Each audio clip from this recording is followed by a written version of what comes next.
সাপের মন্ত্রের মতো কোনো অর্থ না বুঝে মুখস্থ করবেন? অন্ধের মতো কিছু মুখস্থ করবেন, নাকি জেনে বুঝে শিখবেন? কোচিং সেন্টারে, বিভিন্ন প্রতিষ্ঠানে, বিভিন্ন জায়গায় নিজের কষ্টের টাকাগুলো দিয়ে এসে আপনার ছেলে মেয়েকে কি শেখাচ্ছেন? সে কি পড়া বুঝে শিখছে, নাকি হলুদ কাগজ, তারপরে মেরুন কাগজ, সাদা কাগজের কয়েকখানা নোট আর শিট নিয়ে পড়াটাকে মুখস্থ করছে? এই নোট আর শিটের ব্যবসা আর কতকাল করবেন? আসুন এই সমস্ত বাদ দিয়ে আমরা পড়াটাকে বুঝিয়ে রপ্ত করার চেষ্টা করি। মনে রাখবেন, পড়া বোঝার বিষয়, রপ্ত করার বিষয়, মুখস্থ করার বিষয় নয়। মুখস্থ করে ব্যাকরণ হয় না, অন্য কিছু হতে পারে। অতএব আসুন ব্যাকরণের বিষয়গুলো আমরা সহজ করে বুঝে নেওয়ার চেষ্টা করি। সুপ্রিয় দর্শক শ্রোতা, সবাইকে স্বাগত জানাচ্ছি বরাবরের মতোই আমি নূরে মুস্তফা বাবু। আজ একটি চমৎকার বিষয় আপনাদের সামনে তুলে ধরতে চাই।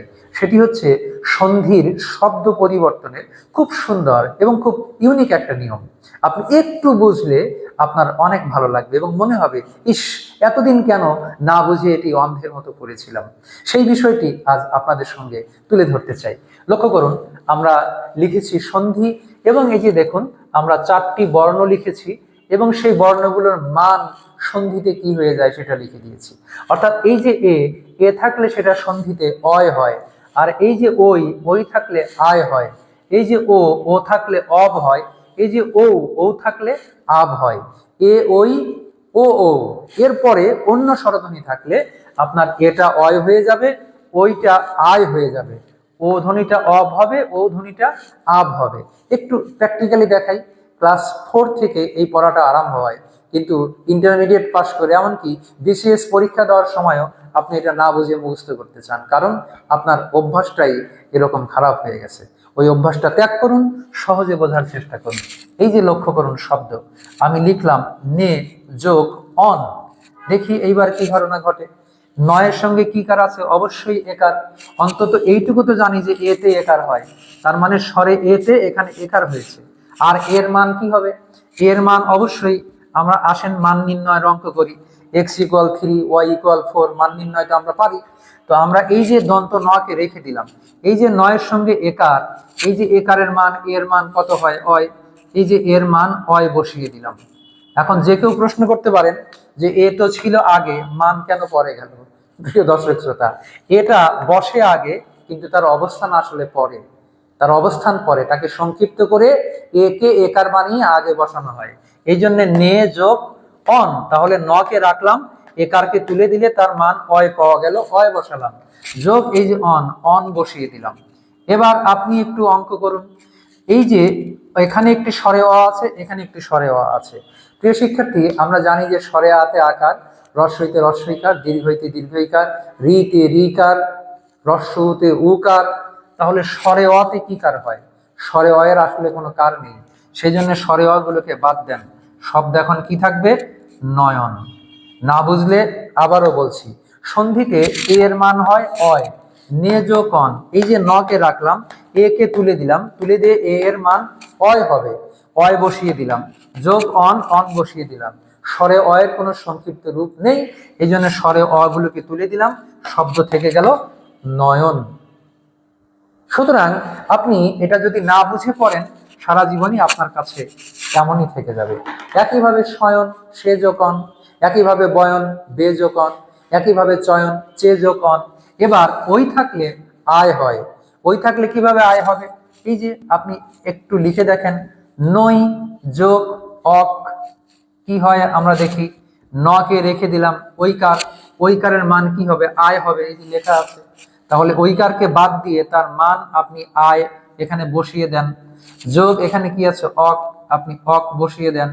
এবার কি ঘটনা ঘটে? এই যে নকে রাখলাম, এটা কি? সরেয়া। সরেয়াতে কি হয়? আকার, তারপরে অন্তস্থ অ, স্বরে অ এর কোনো কার নেই, সুতরাং এই যে ক, শব্দ হয়ে গেল নায়ক।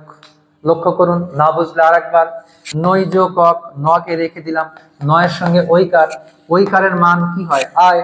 এই যে নকে রাখলাম, ওইকারকে তুলে দিয়ে তার মান আয় বসালাম, যোগ অক, অক বসালাম, ন স্বরে আতে আকার, অন্তস্থ অ, স্বরে অয়ের কোনো কার নাই, স্বরে অ প্রায় প্রতিটি ব্যঞ্জন ধ্বনির সঙ্গে এমনিতেই যুক্ত থাকে, সুতরাং অকে বাদ দিলে এই যে ক থাকে, শব্দ হয়ে গেল নায়ক। লক্ষ্য করুন, এই সহজ বিষয়টি আপনি না বুঝে অন্ধের মতো মুখস্থ করেছেন। এবার আমরা আসি এই পরের দুটো নিয়মে। ও থাকলে অব হয়, ও থাকলে আব হয়।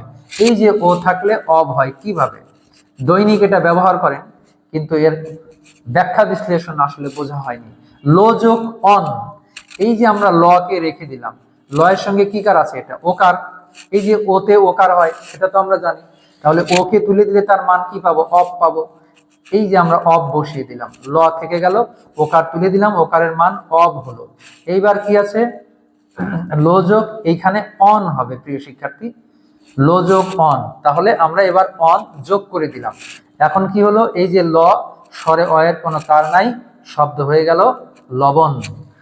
আরেকবার লো যোগ অন, লকে আমরা রাখলাম, লয়ের সঙ্গে ওকার ছিল, এই যে ওতে ওকার হয়, ওকারের মান কত, অব, সুতরাং লকে রেখে দিলাম আর ওকারের মান অব বসিয়ে দিলাম, যোগ অন, অন এখানে বসিয়ে দিলাম। স্বরে অয়ের কোনো কার নাই, আগেই বুঝিয়েছি, শব্দ থেকে গেল এখন লবণ। প্রশ্ন করবেন এখানে মূর্ধন্য দন্ত ন ছিল, এখানে মূর্ধন্য ন কেন হয়ে গেল, সেটি নিজেরাও একটু জানার চেষ্টা করতে হবে। নত্যবিধানের নিয়মে কিছু কিছু শব্দের স্বভাবতই মূর্ধন্য ন হয়, সেটি হচ্ছে আমাদের লবণ। আমরা চলে যাই পরেরটায়, পরেরটা হলো ও, ঔকারের মান কি হয়, আব হয়। আব কিভাবে হয় বুঝিয়ে দেই, পৌ যোগ অক, পৌ যোগ অক। আমরা এবার অঙ্ক করা শুরু করি। প থাকলো, ঔকারের মান, ওতে ওকার হয়, এই যে ও, ঔকারের মান কত হয়, আব, এই যে লক্ষ্য করেন ঔকারের মান আব, সুতরাং ঔকারকে তুলে দিয়ে আব বসালাম, যোগ কি আছে অক, এই যে আমরা অক বসিয়ে দিলাম। এখন প থাকলো, স্বরে আতে কি হয় আকার, তারপরে ব, তারপরে স্বরে অয়ের কোনো কার নাই, এ ব্যাখ্যা আগেই দিয়েছি। এরপরে ক থাকলো, শব্দ হয়ে গেল পাবক। অতএব পৌ যোগ অক পাবক, ঔকারের মান কি হয়ে গেল, আব হয়ে গেল। প্রিয় শিক্ষার্থী, এই কাজটা কি খুবই কঠিন? আপনি বানরের লাঠি, তৈলাক্ত বাঁশ বেয়ে বানর কিভাবে ওঠে, লাঠি বেয়ে, সেই অঙ্ক পারেন। চৌবাচ্চার এক নল দিয়ে পানি ঢোকে আর এক নল দিয়ে বের হয়, আপনি সেই অঙ্ক পারেন, আর এই সহজ বিষয়টি আপনি পারেন না, আসলে চেষ্টা করেন নাই। নিজের মাতৃভাষা তো, তাই এটাকে অবহেলা করেছেন। আর অবহেলা নয়, আসুন আমরা জেনে বুঝে এই বিষয়গুলো শেখার চেষ্টা করি। সন্ধির এই নিয়মটি তৃতীয় চতুর্থ শ্রেণী থেকে পড়া আরম্ভ হয়, অথচ আমরা লেখাপড়া শেষ করে বিসিএস পরীক্ষা দেওয়ার সময় এই ক্লাসের দিকে আমরা তাকিয়ে থাকি, যেগুলো তো মুখস্থ করেছি, কিছু তো বুঝিনি, অতএব আর নয় মুখস্থ। এখন বোঝার চেষ্টা করুন, জেনে বুঝে শিখুন, তাহলে আজীবন কাজে লাগবে। দর্শক শ্রোতা, আশা করি আপনাদের বোঝাতে পেরেছি। আমাদের এই আলোচনা যদি আপনাদের সামান্য কাজে লাগে, আমাদের শ্রম সার্থক হবে। সবাই ভালো থাকবেন, সুন্দর থাকবেন, আপনাদের সকলের কল্যাণ হোক। শুভ বিদায়।